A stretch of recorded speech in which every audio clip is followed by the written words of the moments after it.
Welcome to the Creative Ticket Podcast, brought to you by Pacific Video and hosted by Geraldo Rodriguez. I would like to start by acknowledging the traditional custodians of the land on which this podcast has been originally created, the Gadigal people of the Eora Nation. I pay my respects to their elders, past, present, and emerging, and extend that respect to all Aboriginal and Torres Strait Islander people listening today.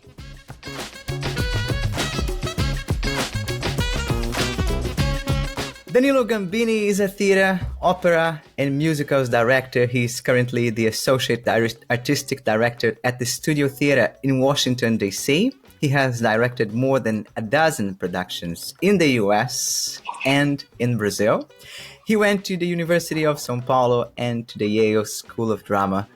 What a wide range of experiences, Danilo. I'm so glad to have you on the show. Welcome. Thank you. Thank you for having me. So I'm going to start from from nowadays, and we'll go back into other moments in your career.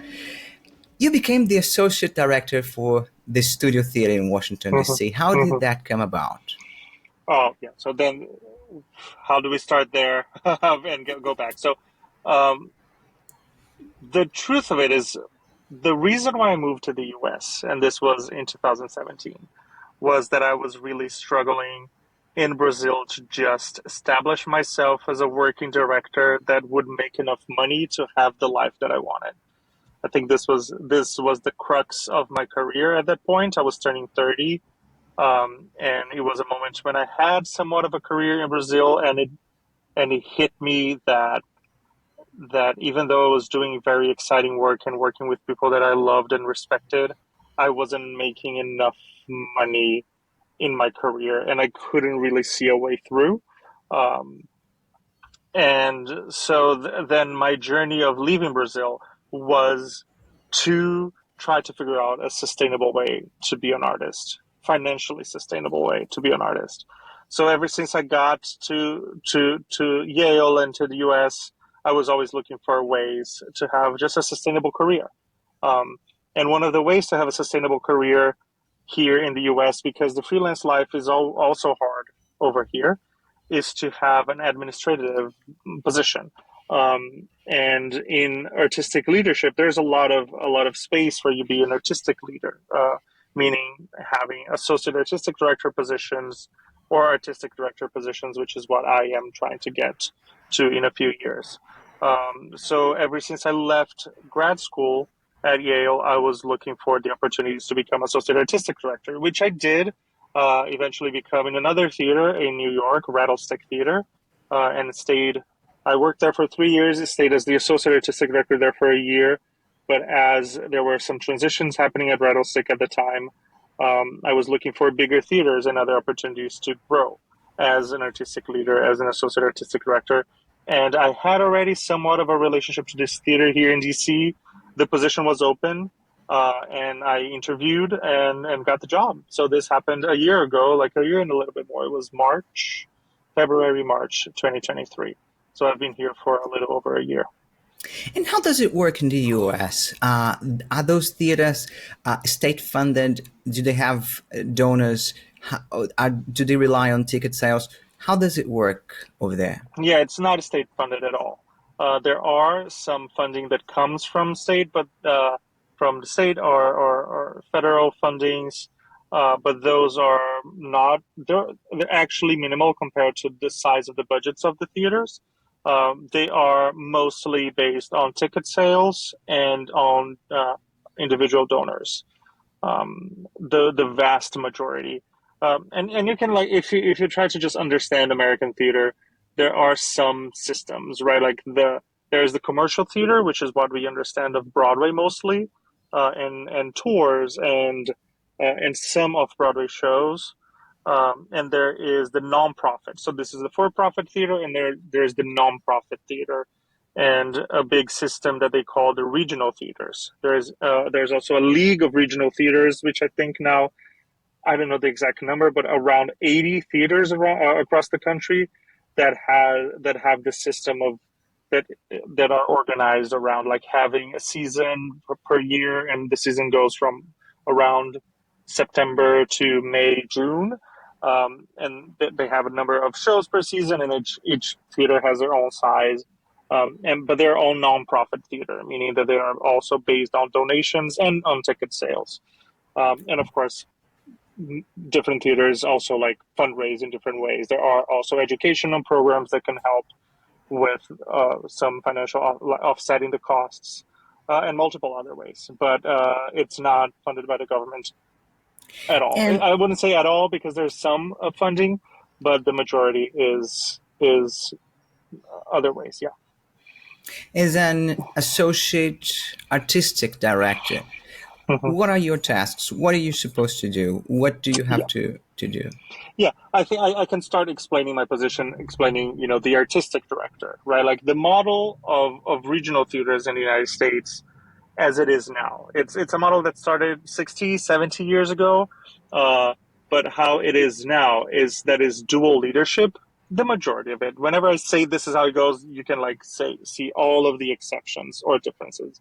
But, rule of thumb, it is a managing director and an artistic director.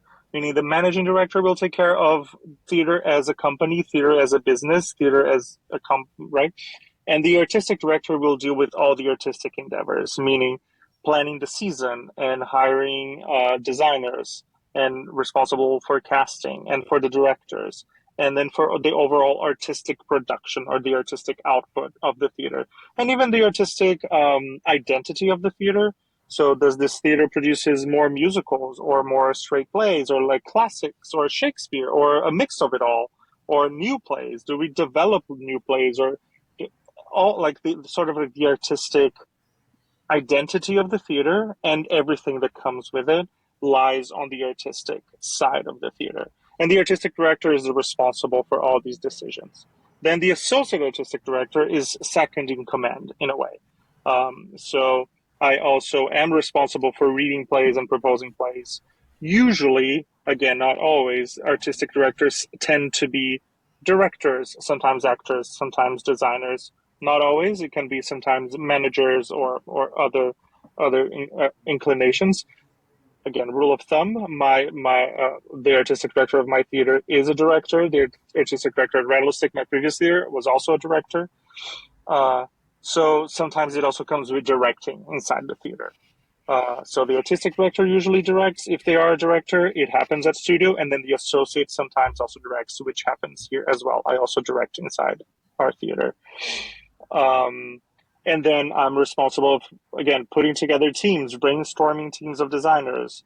And and then it changes, right? Like it changes from sizes of theaters, the responsibilities. My specific responsibility now is also I am the local casting director.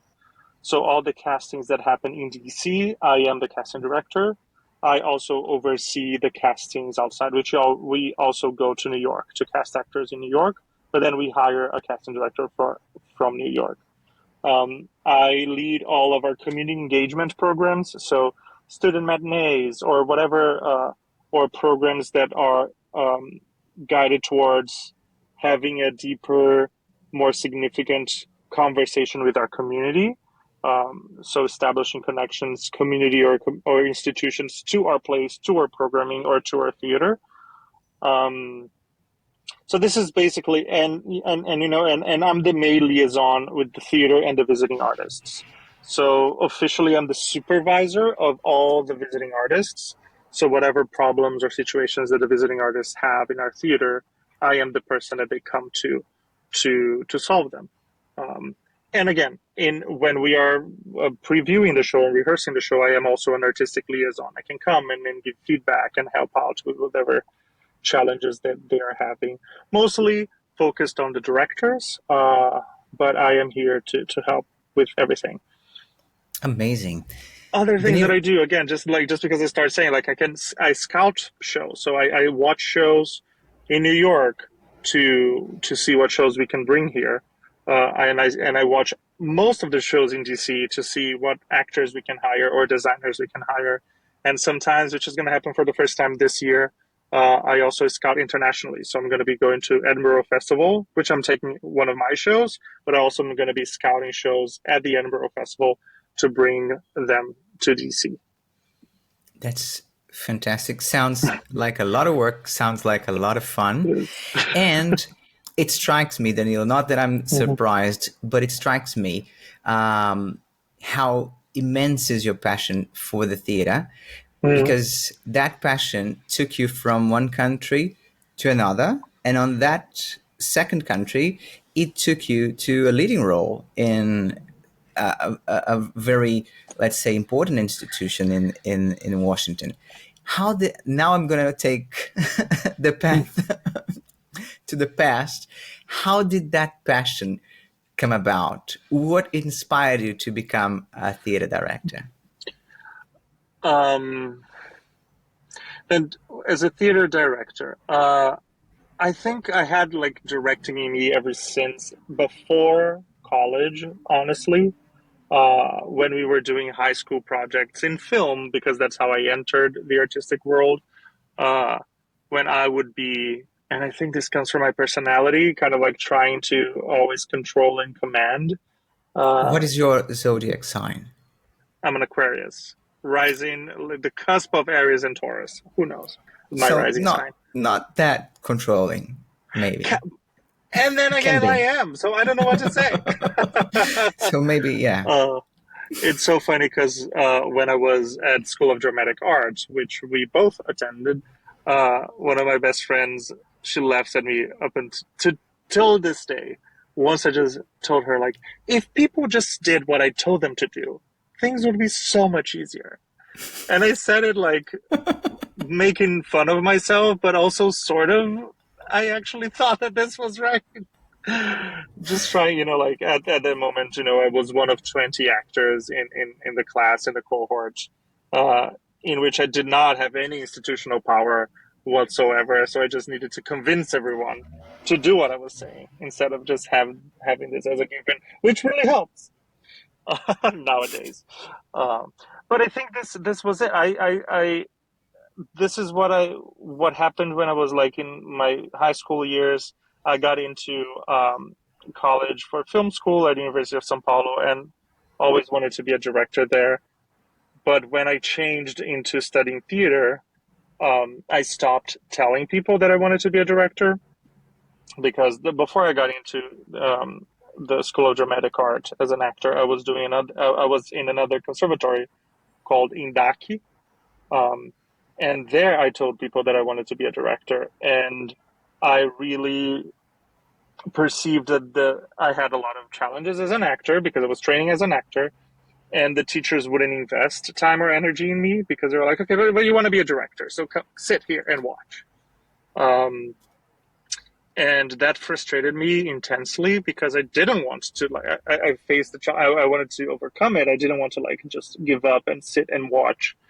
So when I eventually got into School of Dramatic Art, I didn't tell anyone I wanted to be a director, um, which I did, but I didn't tell. And what happened was that people started telling me, teachers and instructors started telling me that I acted as a director. I said, no, I don't. That's absurd. And I did. And I knew. And right after, so then from time to time, which, the first play that I ever directed was inside the school. It was a play that I wrote and I directed over the summer. It was one of the teachers, which you might have had as well, Nancy. I wrote a play that was an adaptation of an older Brazilian play, and I wrote a completely different thing that took it as a starting point. Um, and she called me aside and she said, like, I don't understand your play at all, but I'm translating this book about a festival in Nancy, France, that has something to do with it. I don't fully remember exactly what she told me. Then she said, like, I think you should just direct this play. And I said, Nancy, I don't think I can. She's like, yeah, yes, you can. You just get some friends, rehearse over July, and then you present it on first week when we're back, which I did.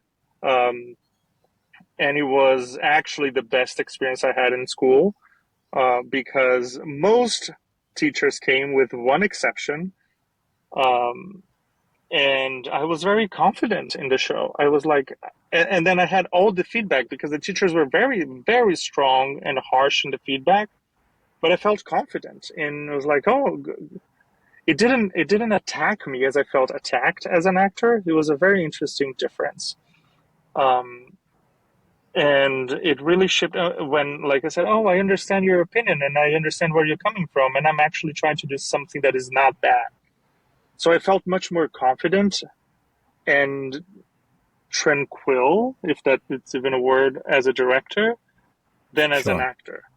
Um, and the funny thing that I say that like only one teacher didn't come, because that one teacher was the teacher that later on became my mentor, which was Yakov Hillel. Um, right after I graduated that conservatory program, I reached out to Yakov because he was at the time one of Brazil's main opera directors, and he has been a very successful theater director for decades. And he was the one that taught me how to direct opera from zero, and opened so many doors for me as a professional director right afterwards. I don't Amazing. think I answered your question. Did I? Where does passion come from? I don't know. I don't know. I just have a lot of fun. I just Can I think it's try to fun. help you? I'll try to Yes, help you please. because I find that, as you said, being able to lend your vision to something and Mm, get smart people to try and make that vision come true, that's a huge accomplishment. It's not easy, but it's mhm, immensely fulfilling. I mm, once was working with a director, and I had to replace this actor. I had to substitute this actor, and I had just a couple of weeks or something. So she was really harsh on me, really fast, and I thought, well, I'm I'm really I suck at this, but yeah, I don't care mhm, because now I don't care about those things anymore. I just want to enjoy. But I told her, you know what I think you like? You like being able to make smart people, because I thought I was smart. You like making smart people do what you want. That's what you enjoy. oh, And she oh. cracked a laugh because I think, in a way, that's what she wanted. That's And what I it was. think the theater has that thing. We like being Mm, around theater people because theater people are a different kind. We're mhm, sort of childish, but at the same time we're sort of mature. And but yeah, you just love playing. mm, yeah. In an interesting way, as time went on, I really changed my ways, as a leader in a room. And how I changed it was just being proved over and over again that my ideas were not necessarily the best ones, and usually they weren't. And the way to really be more successful was just to have a strong direction, really, not really a vision, but just like, okay, that's where we're all going to go. And being very open to be proven otherwise, which I think I am nowadays. If someone is like, I actually think that's bad because of this and this and that, let's go that way. I'm like, well, great, let's. And I am very open to be convinced otherwise. And people sometimes get very surprised at how flexible I am to just change. But if I agree, in a way, just like, oh, great, great, great. But then because I also have to have integrity in the change. But this this really is a way that I do now, and there is actually an event in my life that prompted this. And I don't want to lead the interview, but in a way, We can but go there, absolutely. You literally what please do. happened, because literally what happened was I learned that by assisting the director Fernando Meirelles. That's really what happened. Um, I he was invited to direct an opera in Belém do Pará, in this opera festival. And I had worked in the festival the year prior in two of the three operas. And then I heard that was happening and I reached out. Actually, I didn't reach out. I, by chance, saw the artistic director of the festival, who was Yakov Hilo's best friend, uh, at a show that I was assisting at Yakov, at the Renaissance Hotel in Sao Paulo. Um, And then I said, how's the festival? I heard that Fernando is directing. He was like, oh yeah, he is. It was like, is there a place for me to assist? He was like, I think Fernando has another assistant. I was like, but I think I would be a great assistant. Anyway, what I know happened is that they pushed me to Fernando because I had like film experience and I had experience, of course, directing opera and experience with the festival. And that would have been Fernando's first live event that he had ever directed. This was right before him directing the opening of the Olympic Games. Um, so I don't really know how it happened behind the curtains, but I do think that they pushed me to Fernando, which made me very anxious. I took it and I was like, I'm gonna go. Um, but I was anxious, and I knew that like I think there was another person being considered, um, who he knew, who was a dancer. I think this is just like things that I'm pulling from memory. But the first time that I met Fernando was at O2 Movies, which is O2 O2 Filmes, where he this producing company that he owns or he's leader of. And I was so terrified. And he was just the nicest guy and so collaborative and so open to everyone. And he never knew me, and he was 100% open to all my opinions, which I was not super used to at that time. Um, and we just had this conversation, and he was like very honest with like, this is, you know, the first opera that I'm directing. You know, I just need you to like really put the actors in front of me, and then I know what to do. But sort of the whole structure around it, I really don't know, so you need to help me with that. Which I was like, fine, because I do know and I can totally help you with. um and you know, and it was very obvious that he was really listening to everyone. And something that it was really stark to me was that he was able to say yes and no with the same intensity. So like, oh yeah, yeah, that's a great idea, let's do it. I'm like, no, no, no, this is not a good idea, let's not do it. In a way that it felt okay, and it didn't feel that it was shame based if an idea was bad or declined or not what he was looking for, which made just the wheel spin faster. Um, and this was something that really I was really intently perceiving that. And at the very end, when we were like in performances and we were watching, I was watching beside him, and then he said that he was, um, it's true that he was saying like it's true what they say that you should just listen to everyone, which is when I noticed that this was an intentional practice. So he was Um, intentionally making himself available for all the opinions, for all the ideas, for everything that was going around, so that he could probably pick the best choices and not feel, and he would just not feel confused, or even if he felt confused, but he wouldn't feel insecure by not actually having the smartest idea in the room. which is wonderful, right? And for me, it was like, okay, one of the most successful Brazilian directors has this as an intentional practice. That's it, and that's it for me. I feel like this is it for me because, you know, like having the directorial insecurity of a young director, in which you feel you need to, it needs to be your opinion and your ideas and your vision, or else you're failing, or else it's not yours. This is a young director's insecurity, or a not great director's insecurity, in my opinion. So, um, just observing this at play at the director that like I admired the most. Also because, you know, when I saw City of God, his show, his movie before, was the movie that prompted me to apply to film school in the first place. So it was all sort of connected. Um, so that made a lot of sense to me, and it really shifted my operation as a professional and as an artist. And yeah, in a weird way, not in a weird way, because I think everything is a result of everything else. This is all I spoke about on my interview at Yale, um, the year that I got in, because I applied three times. So the year that I got in, my interview was all about me talking about what I learned from Fernando. Amazing. And does that goal remains with you and remained with you through all this time? Have you gathered other personal goals?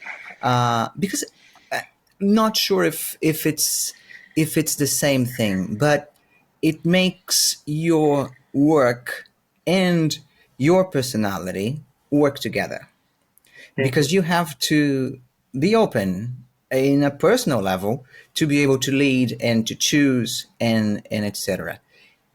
Is that how you see it, Danilo? Is your Yeah, life and yeah. your work connected? Are they Oh, yeah. connected? Yes, 100%. I think there's like this meme on, I don't know, like Instagram or something, like the difference between a leader and a boss, right? That a boss just tells people and people do and you don't do anything, and a leader goes in front of everyone. Um, and I think this is sort of the way that, like, how you lead a creative room, in my opinion, is like how you're able to get the best out of everyone and put it all together. So part of the leadership is being able to choose who's the right group to be together in a room, and once you do, how do you identify the best that everyone can bring, and keep making people bring their best, um, and uh, and and then create work based on what is the best that everyone can offer.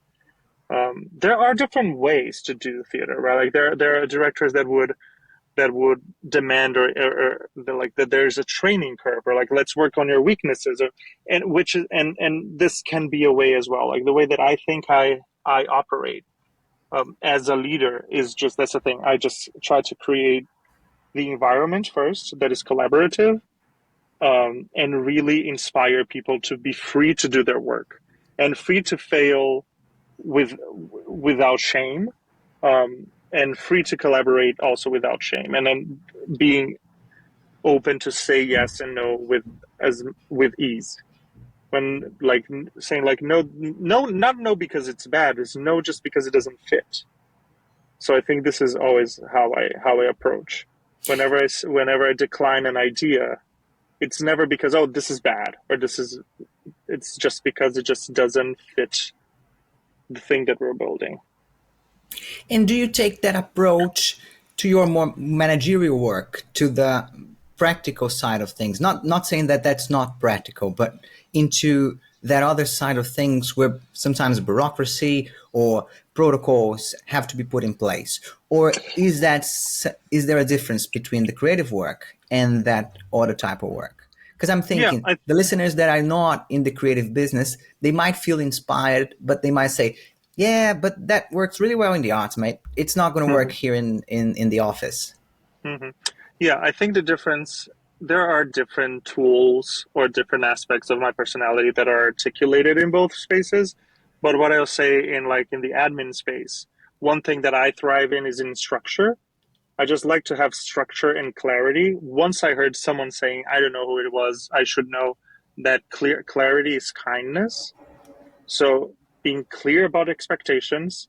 So then when we are clear about expectations from the get-go, we also can be very clear when the expectations are met. And then we can have a meeting and say like, okay, why they weren't met? Is this a problem, or is this something that we just need to change expectations? Or we need to end the relationship, right? Because just there's, but with clarity, because when you're clear, you don't, there, you had clarity from the get-go. So I think I'm really prone to have systems and clarity of expectations.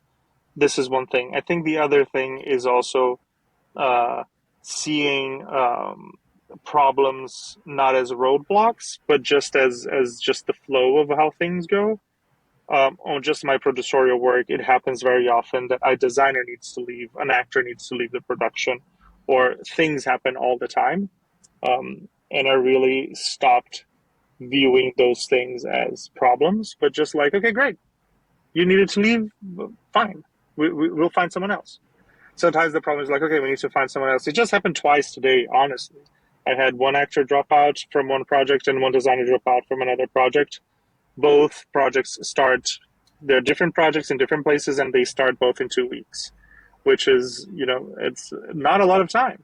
But it is what it is.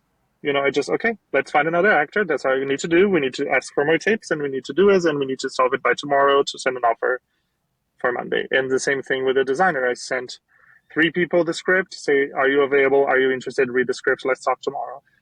It is what it is, like it's you just kind of have to let it. If this is the situation that you're given, just go through it without being feeling like too anxious or stressed out by all this, because problems come. And I will say, I call myself a producer in my admin position, and I think the creative way to be a producer is just to deal with the things that are coming. And I really feel, and this is like just a belief of just like how theater works. If that person is not here, it's because they shouldn't be here. If that person had to drop out, it's because they shouldn't be in the play. If the designer cannot do it anymore, it's because they shouldn't have done it anymore. Because the right designer is not that person. The right designer is another person that I'm going to find. And then just be open to and then I say, okay, we don't have a designer. Does anyone have names to send me? And, and I feel that this movement is what actually brings the right people in the room. I think, when you align yourself, I say just when you touch sort of the flow of the universe, Yeah. things happen as they should.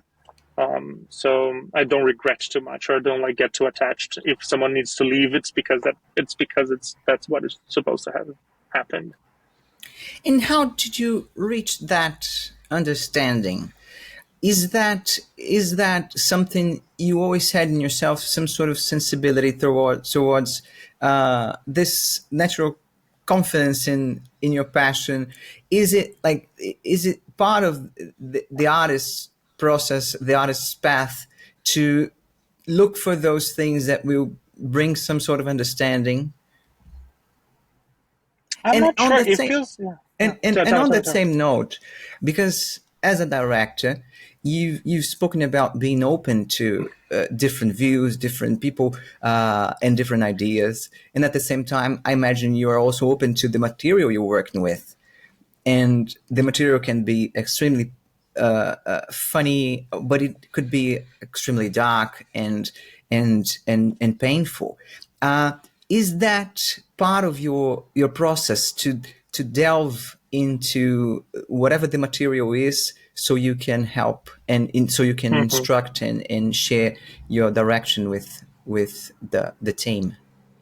Yeah, I think two separate thoughts that they might be actually the same one, but I think just the way of facing challenges, when as I was speaking it feels a little bit of almost like a spiritual belief in a way, but I don't know if it's a spiritual belief or a theatrical belief, or if they're the same, in which there is no wrong, right? In existence or in theater, there is no wrong. How can you do life wrong? There's no doing life wrong. You're just doing it. And by doing it, it is what it is. Wrong or right is just is these values that we impose on life.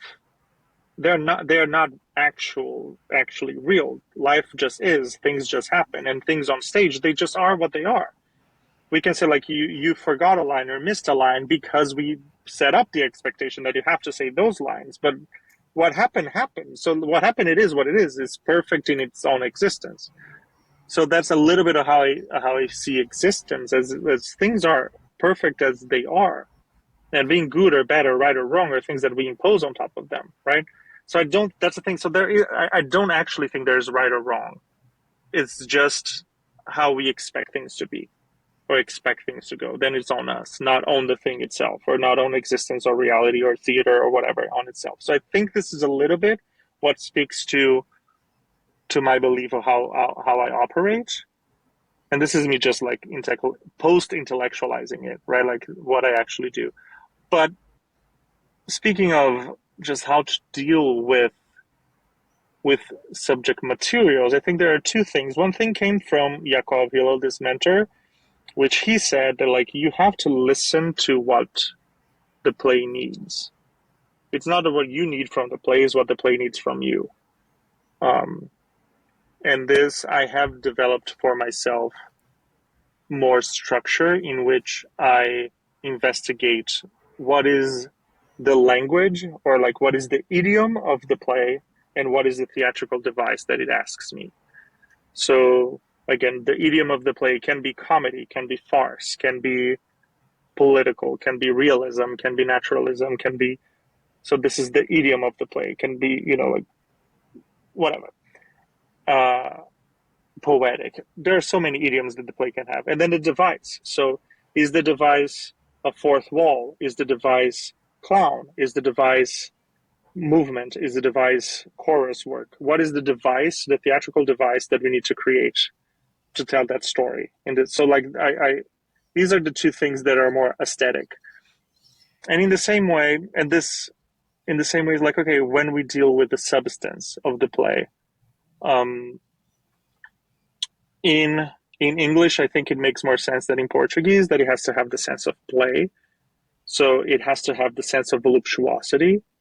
So underneath all things that we do artistically, I believe that there needs to be a sense of voluptuosity, a sense of play, a sense of fun and of joy. Even if it's not, if it's dark, like as you said, like or complicated, rough, dark, arid material, there has to be the sense of joy, or else it actually doesn't click. Because I do think that essentially all arts, including theater, is entertainment. And I know that entertainment has a weight of something that's shallow, superficial, or empty. When I think in actually the root of the word is to hold in between, right? To entreter, so to hold in between. So I think more of it is just like you have to hold your spectator or your co-creator or whoever you have to hold them in between. So there's a gentleness, there's a kindness, and there's also some strength and power in this act of holding between. That I think comes from joy. It has to come from joy. If it's something that is in its full, it's violent, and in its full is horrible or dark. I think this grasp is loose. It's not actually a tight grasp. Yeah. Makes sense. Absolutely.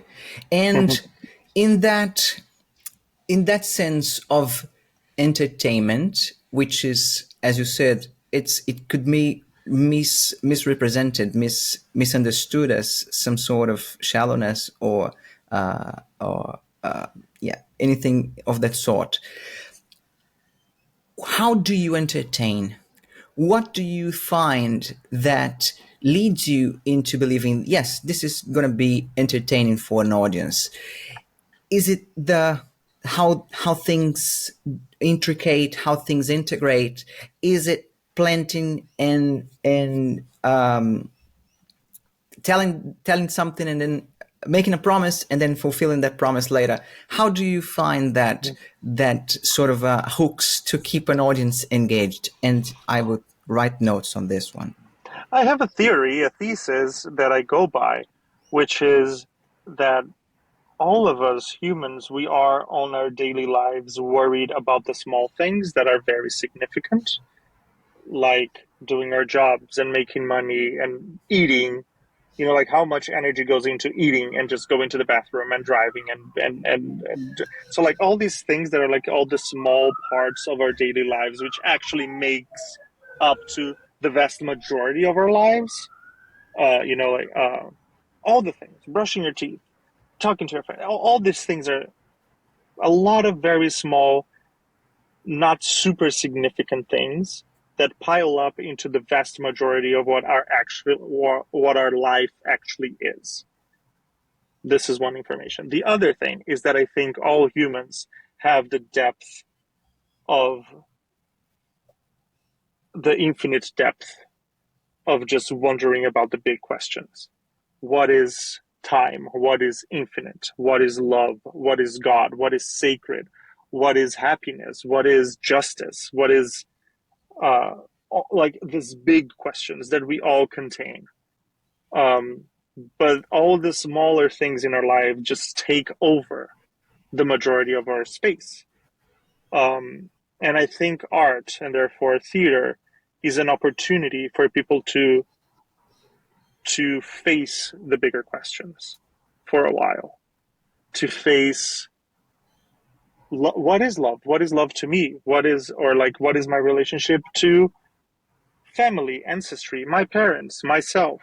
What is my relationship to the divine? What is sacred? What is God? What is spirit? What is death? What is birth? And then like the more like societal ones, as I said, like justice. What is the sense of justice? Is punishment something that works? Is there forgiveness? Can there be forgiveness? Is there a crime that makes a human become inhuman? So all these bigger questions, I think we all are hunted by them, and sometimes we just do not have just space to stay with them for much time. And I think then prompting audiences to just face them and stick with them by way of storytelling is how you grab people, how you make people stay with you, and how you have like this kind and tight grasp, which I call entertainment, around audiences, in which you can also be of service because you are of service of those people's humanities. You are allowing them to face questions that sometimes we just do not have the capacity to face them. And there are multiple other ways to face those questions as well. Like sometimes, religion can be one of them. It depends on which religion and how it's structured. But also hanging out with friends that are close friends that are prone to enter conversations of that sort. Or there are multiple ways to engage in this sort of energy. But I do think that the capacity of theater lies there. Interesting. Very interesting. And is that something you actually study at drama or film school? Because I find that you were telling before you went into drama school, you already have had this instinct that you were going to direct, but you went through school, and in drama school or film school, you learn about the technical side, but you always also try to find your own voice. Am I right? Is that so in the US and in Brazil, or did you find that there was a difference in the way each culture runs their drama courses? Um, I think all of these three major institutions that I went through have had different styles, different energies, and very different effects in my life.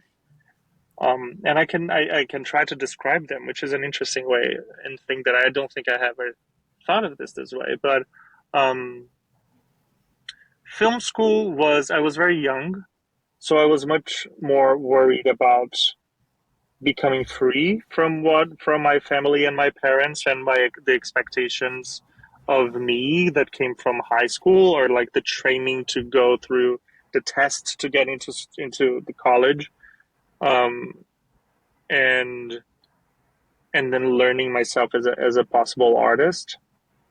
Learning Really, what I learned was my sexuality, my freedom as a human, and made very important friends who are my friends to this day, who actually were the ones that taught me the most. Um, and halfway through, I went to this other conservatory that was very inspiring in a spiritual way. There was a lot of like spiritual teachings, which was also very important to me. Then at School of Dramatic Art, I thought it was more professional in how to professionally make theater. Um, so I think it was very much about like creating communities of artists. I think it was very towards that, um, in which I discovered that it was not what I wanted, which was an interesting thing. That I wanted. It was at the School of Dramatic Arts that I realized that I wanted to make theater for not for theater people. I wanted to make theater for all people, which in Brazil translated to commercial theater, but this is not necessarily how it translates to the US. Because I think in the US, nonprofit theater is a theater for everyone with a lot of reserves there. And commercial theater can be also for everyone and can also be theater for tourists, if you talk about New York, which is a little bit of a different style. Um,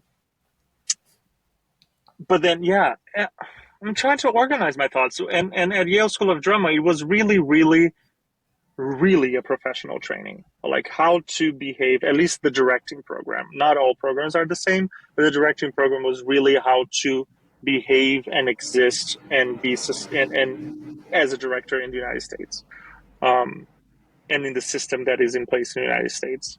Um, I came with a lot of expectations of what I would learn. They were not met at all. I learned a whole lot of things that I didn't know I was going to learn. Um, I remember, like my main expectation was like, oh, we will have like a history of directing. So we will talk about all aesthetics of directing and study, like Peter Brook and Jenny Barber and study like Bob Wilson and all these directors are creating aesthetics and like styles. We'll study Kabuki and No, and we'll study like Balinese. I thought that this was we're gonna do at least study theoretically, and we did not at all. And I remember talking to the chair of my program saying like, why don't we have like a history of directing? This is absurd. Why don't we have a history of directing? And I complained for 2.5 of the 3 years. When at the very end she said like, well, you know what you need to learn. Read a fucking book. That's what she was just like, go and if you know what you need to learn, go and learn it. That's not what we're gonna offer you. It was a very interesting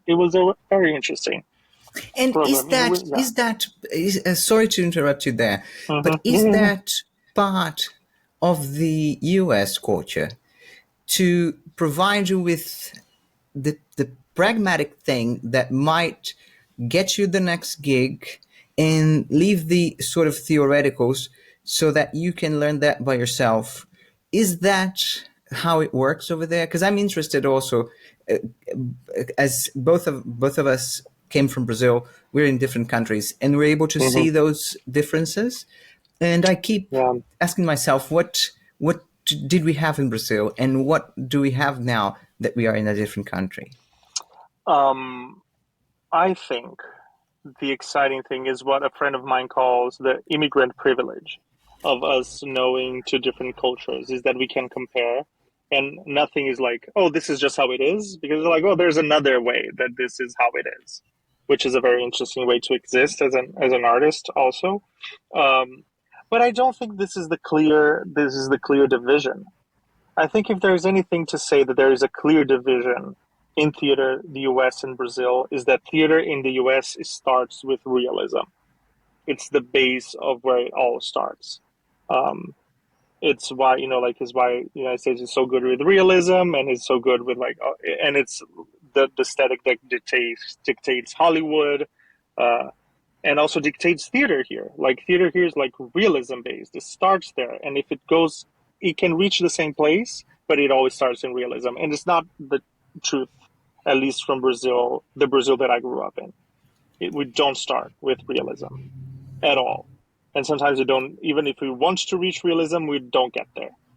So I think this is the main difference for me. But what I will say, out of all the training programs that I realize right now,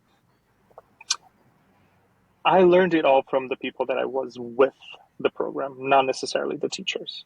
That has been a consistent truth.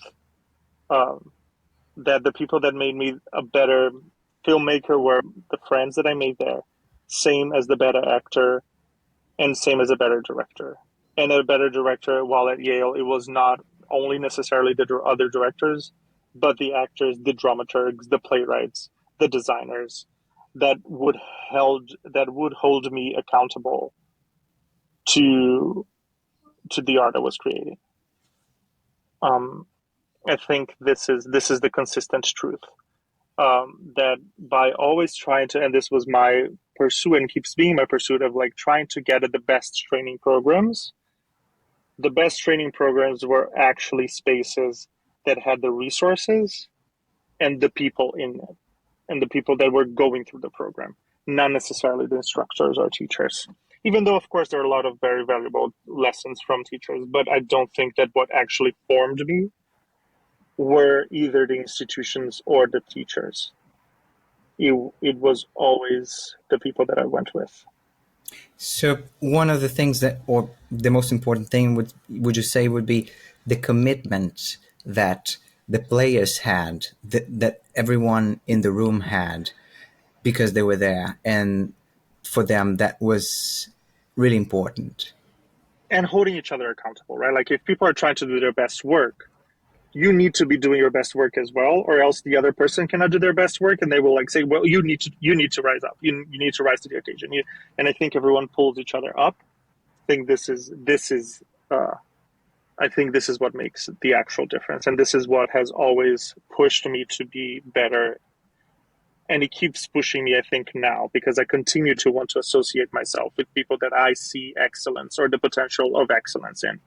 Um, and those people sometimes are the harder ones to work with, because they also demand that you are on the top of your game, at the top of your game. So Really interesting, Danilo.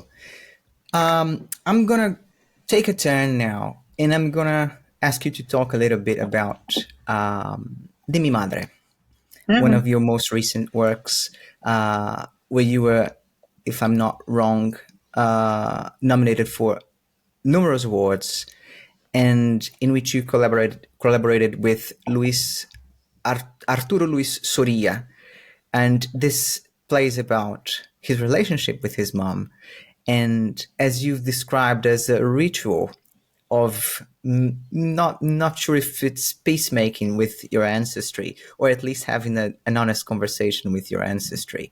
What can you say about that show and that directorial experience? Yeah, the show is a gift that keeps on giving, which is amazing. It was the very first show that I directed in the US. I had arrived in New Haven to go to Yale, and first or second week, I met Arturo, and he was on a fair.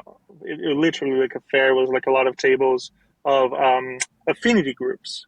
So I went on to talk to the Latinx affinity group, and Arturo was there. I was like, "Oh, are you the Brazilian director?" And I said, "Yes, I'm the Brazilian." And he was like, "Okay, I have this play about my mom, and I want to do it. And do you want to direct it?" I said, "Yes." It was my first week, and I just wanted friends. That's the truth of it. I didn't even know, and I just said like, "Yes, let's do it." Um, and it was a show that he was working on for years already.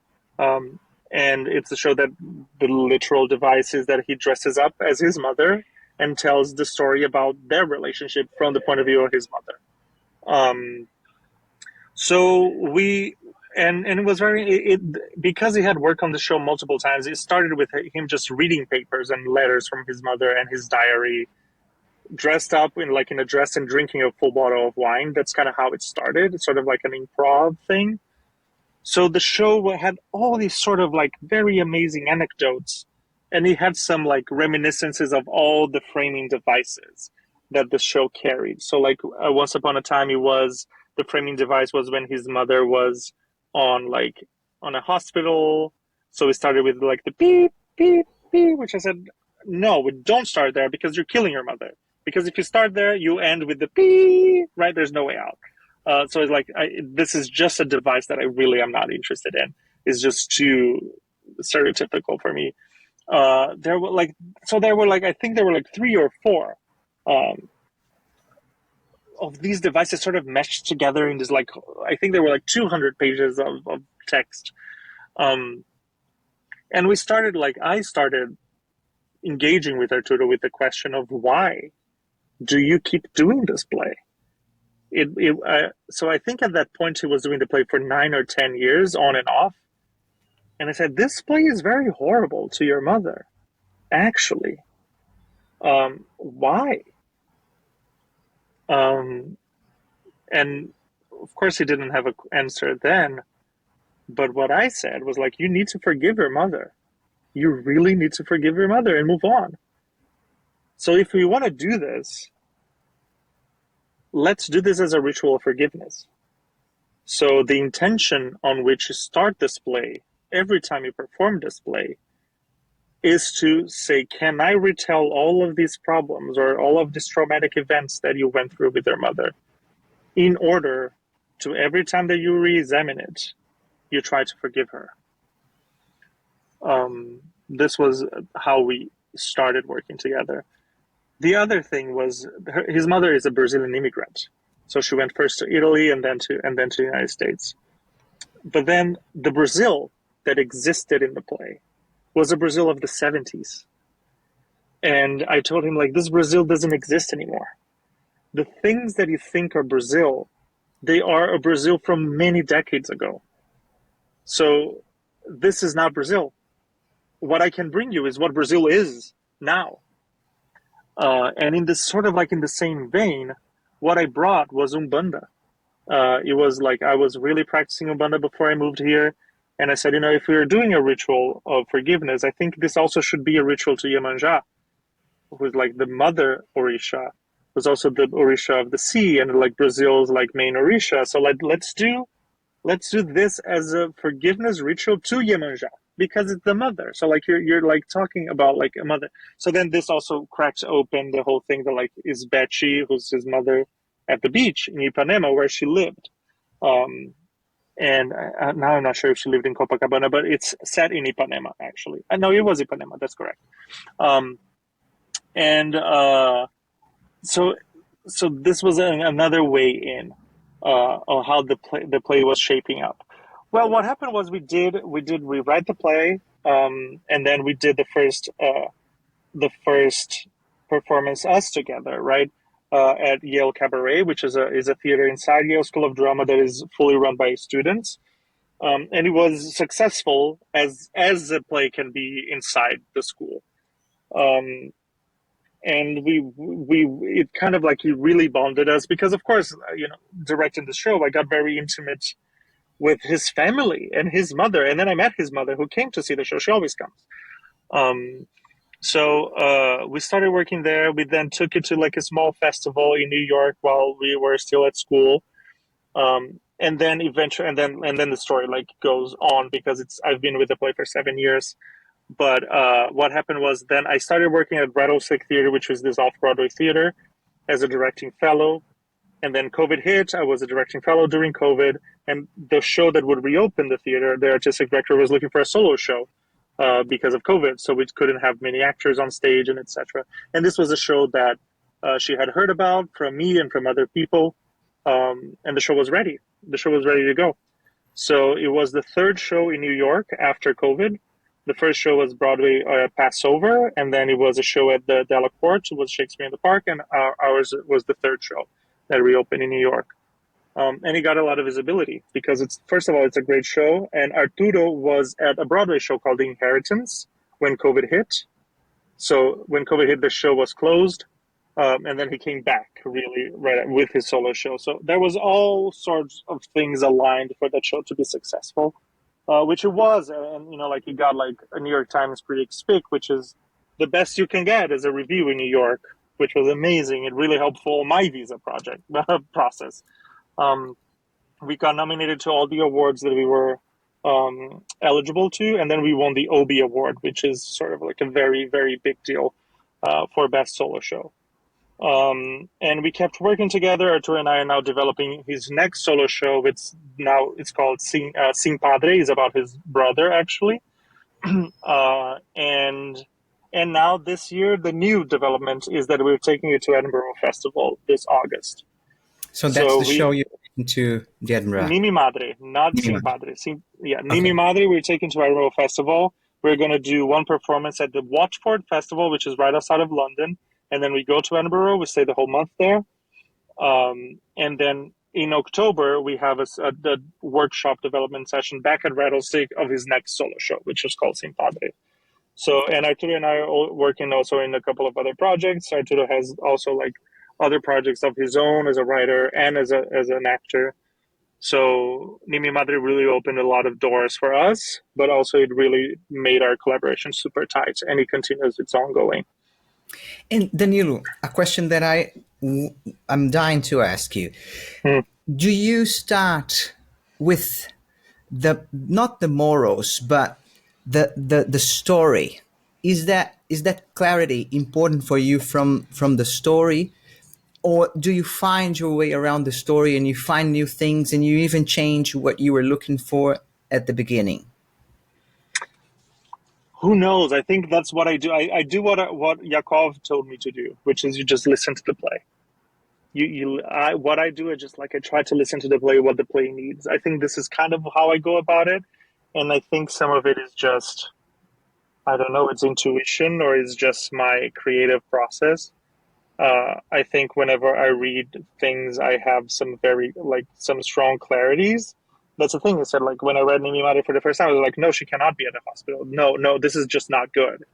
So not good because I already said like good or bad. It was like this is just not it. It doesn't I don't entertain the want. audience.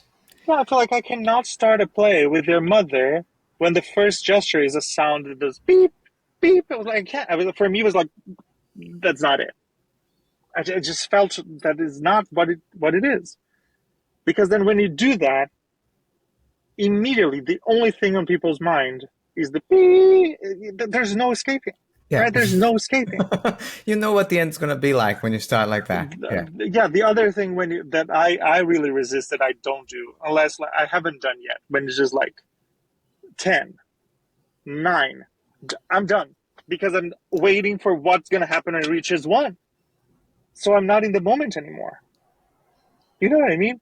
Or like 7 ways to die. Number 1, I'm like, I cannot, because I'm just waiting for the 7th. So I think so I have some impulses like that I just like, they're very strong in me. And I'm like, okay, not this, not this, not this. And I think this is it. I don't know what other to say than just how I do it is, and each play is different. And Each play demands different things. Do you take that same aspect, that same grasp on listening to the story to every aspect? Because I was looking at your website, which is amazing, by the way. Thank you. And it struck me that all of the lighting on all of your plays is so dramatic, in the sense that it's so purposeful, so full of meaning. And I was thinking, how do you go about those aspects, like the set design? In an opera, of course, I imagine there is a musical director, but how do you go about those aspects, costumes, hair and makeup? Is that something you also try to integrate with what you're listening from the play, or you might have different inspirations from different sources? I think, and this is interesting. Like I think thinking about it, I never organize my thoughts this way, but I feel like I like to organize the things visually, and create systems. So I'm always trying to find out systems. So like, for example, when I directed The Tempest, Shakespeare, my system was the elements. So like, what is fire, what is water, what is air, what is ether, and how things fall into it, because I thought it was like very connected to nature. When I was, which again, this is a system that always comes up when I was directing Agresti, which was very earth and fire. This, was also like something like this, and I had like 4 actors, and we organized ourselves around the elements as well. Sometimes I organize things according to the tarot cards. Like what is this in each trajectory? Again, and sometimes I organize in zodiac signs. I was just having a conversation with this duo of composers. We were working on a musical together, and we were talking about like the main character, and I felt like I think this main character is a Scorpio. I think we have to organize the storytelling according to Scorpio, and then we jumped into like Scorpion as the animal, and then how like when you do a circle of fire around the Scorpion, it kind of like almost like the myth is that it kills itself. It's not the real, but like it's the myth of someone that like instead of jumping into the fire will kill itself. So then they were like, "Oh my god, this unlocks all sorts of things," which unlocked the character for them. And we're like, "Oh, we're writing a musical about a scorpion." Like, great, So I'm always trying to like find the key to unlock the play. I think for that musical it was the scorpion at the time, which who knows? It's still in development.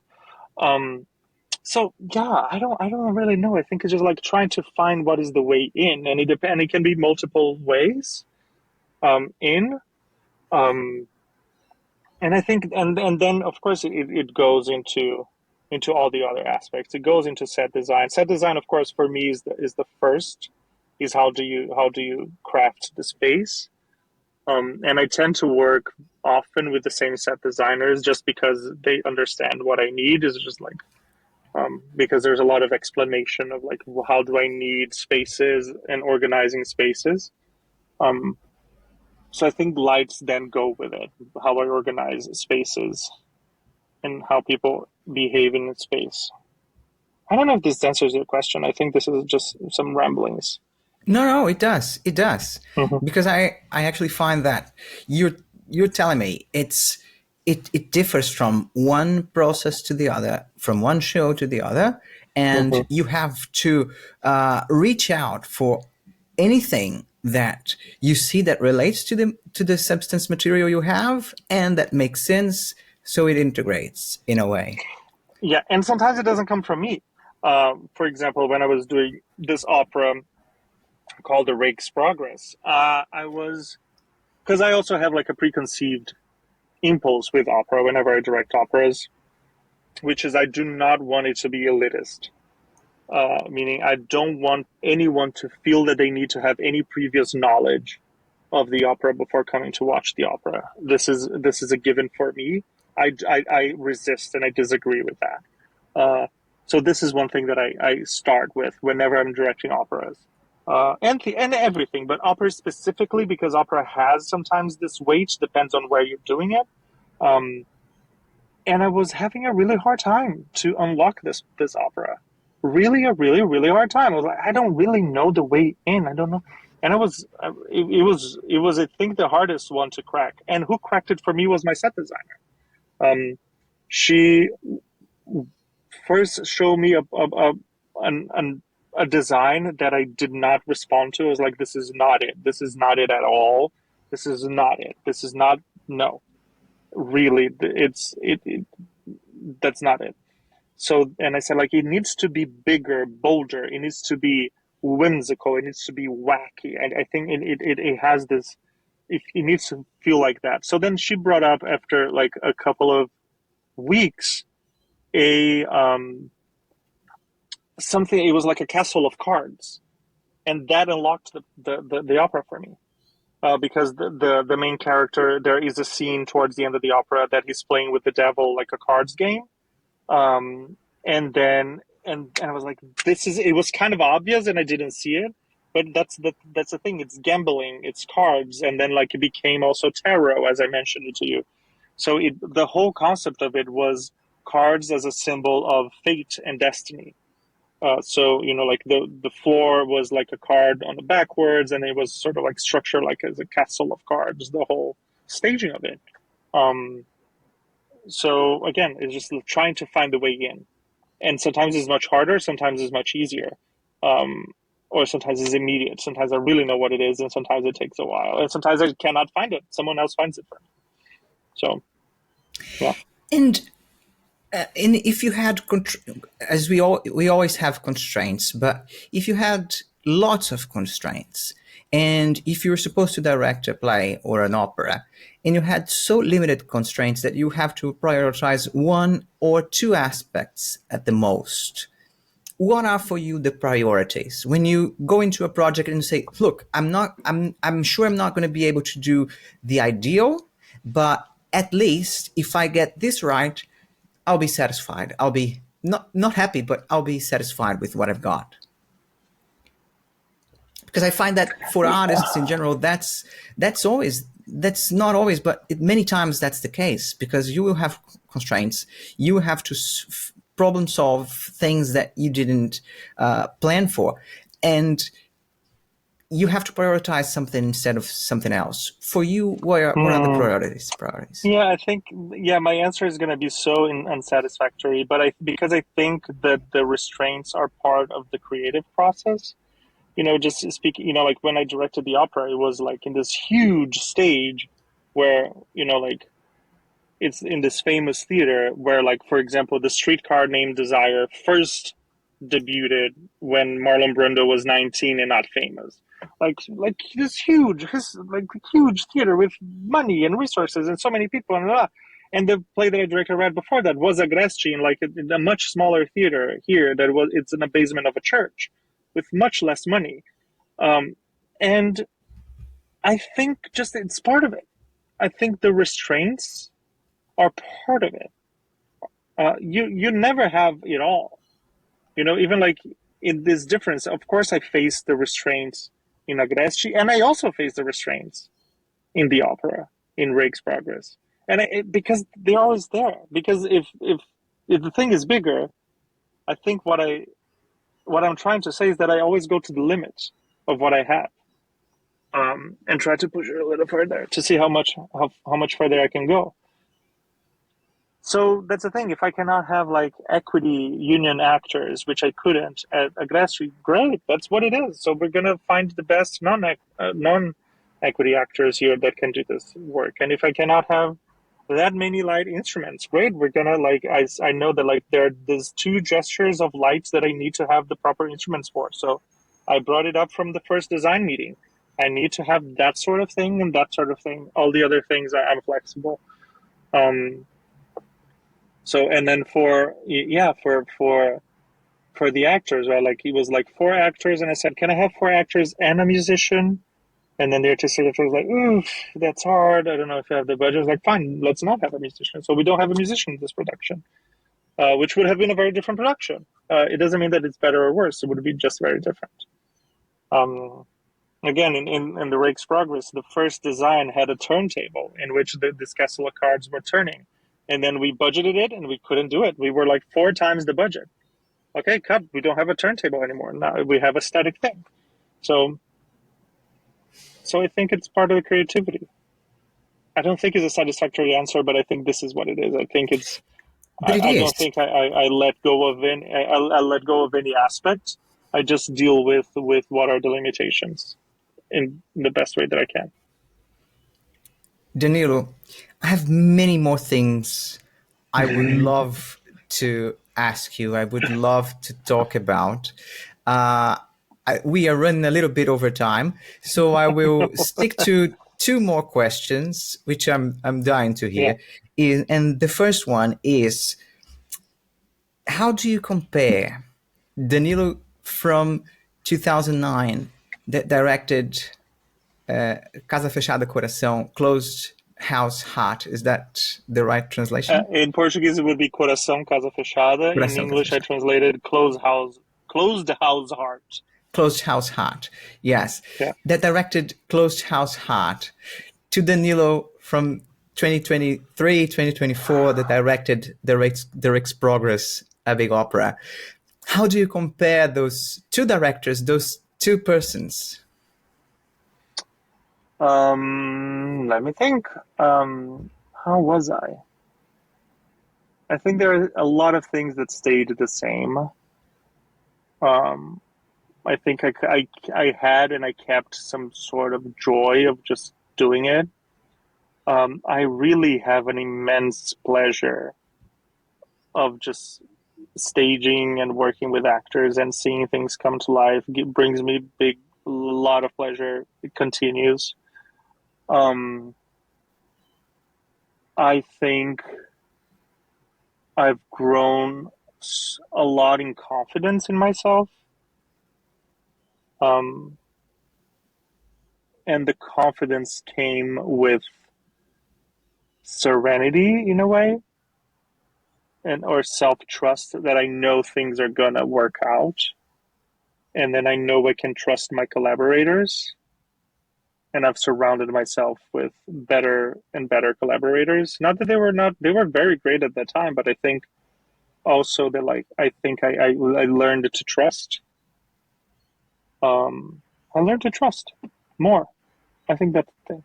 I learned to trust more myself. I learned to trust more my collaborators, and I learned how to trust the process more. So I think the anxiety levels have lowered significantly. Yeah, so that's the thing. Like when I started the opera rehearsals, I was like, oh God, this is just big and huge, and I was like, I know, I know I can do it. I know things are gonna work, things are gonna not work out, and we're gonna figure out a way through it. Um, yeah. Amazing. And my last question, this is a question I ask all my guests here at the Creative Ticket, is what makes you you? If someone saw you walking down the street and saw you, how would they know that you are you, that you are Danilo? Do people know how to answer that? I have no idea. I have They don't know no usually. idea. They don't know usually. Nobody knows. How would I? How would I know?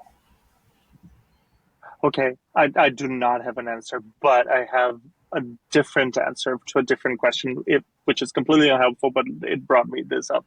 The thing that I like the most as a compliment to my work is not that it was good or bad, I liked, I laughed, I cried. The thing that actually I appreciate the most is when someone tells me, oh, I could tell this was a Danilo show. This is what makes me the most happy than any other thing. If someone said, like, I fucking hated the play, but it was such a you show, I get very happy.